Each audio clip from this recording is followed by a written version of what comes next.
Debt is a normal way of life and unavoidable, right? Well, what if I told you there was a better way and it was sustainable? That's the focus of this week's Savvy Saturday episode. Stay tuned.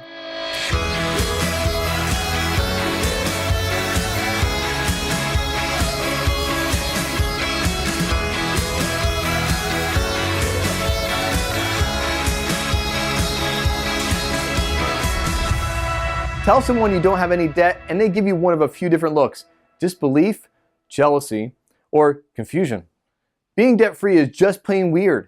But you know what? I've been debt-free since 2008 and being weird feels so good.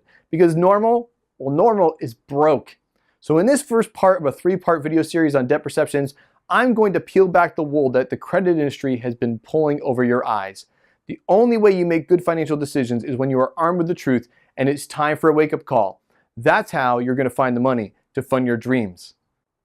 First, debt is good. Look at this list of debts. Which kind is your absolute favorite kind of debt? Go ahead, pick one. Doesn't it feel a bit strange to be thinking about favorite debts? It just should feel wrong. I posted this question on Facebook and my favorite response was the one that's paid off. I'm here to tell you that there's no such thing as good debt, not even for a house. In fact, if you look up the word mortgage in the original Latin, mortgage means debt until death. It may take a while to catch on like it did for me. My feathers were ruffled. Yours might be. My toes felt stepped on. You see, I was raised to pay my bills on time, but not how to avoid debt, so I paid minimum payments really great. Thomas Stanley, in his book, The Millionaire Mind, which was a follow-up to his very popular book, The Millionaire Next Door, he studied and interviewed decamillionaires, those worth $10 million or more. Guess what he found? Well, one of the things he found was that 75% of them said to avoid debt. The bottom line is debt is harmful to your health. It's hard to build wealth and it's hard to be in debt. So if it's going to be hard and work either way, which one do you want? Next, the credit score. If I didn't already ruffle your feathers, this one is bound to do it. The credit score is one of the hottest topics of personal finance. The perception is that a high credit score means I'm winning financially.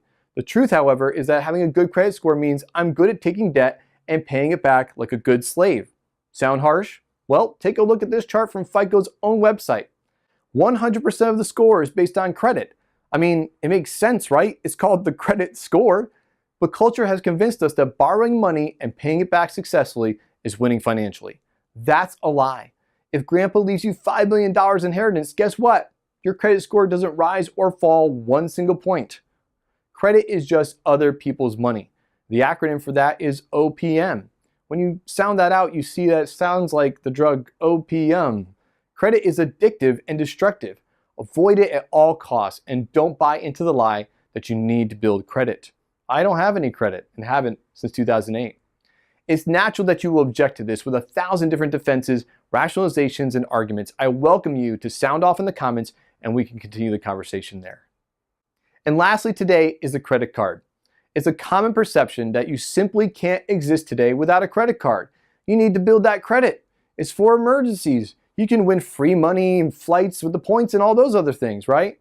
These and other half-truths pervade our culture. The truth is cash works better and you can do everything with a debit card that you can with a credit card except go into debt. For more on that, check out my previous Savvy Saturday video, The Debit Card, how to really use it and avoid theft. The average person spends 12 to 18% more when using a credit card versus cash. Dun & Bradstreet published a study where McDonald's focus group was researching consumer spending. They found that with cash, the customer's average purchase was $4.50, but with credit, their average purchase was $7. In Everyday Millionaires by Chris Hogan, they conducted the largest study of millionaires in 25 years. One result of that research is that 73% of them have never carried a credit card balance. Not having a credit card is a wealth-building habit. In fact, did you know how the credit card was invented? Well, it was back in 1949 when banker Frank McNamara was out to eat entertaining some clients. The bill came and he had no cash and the idea of the credit card was born. Fast forward to 2019 and as a country, consumers have over $1 trillion of credit card debt. So the very existence of a credit card is because of a lack of financial responsibility. Frank was not paying attention and didn't have money before he ordered the food. I don't know about you, but that's not a model I want to build my life on, and the fruit of that lifestyle is very evident. You can try to work this system all you want, but this is the #1 industry on the planet that spends the most advertising dollars, and they know that 86% of people do not pay off their credit card every month.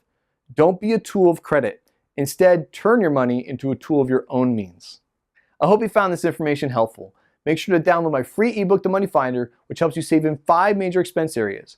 And come join me in the Strong Together Money community. It's my free Facebook community designed to keep you focused, informed, and growing in your financial journey. Also, are you tired of paying that ridiculous cable bill, but you don't know how to keep your content without it?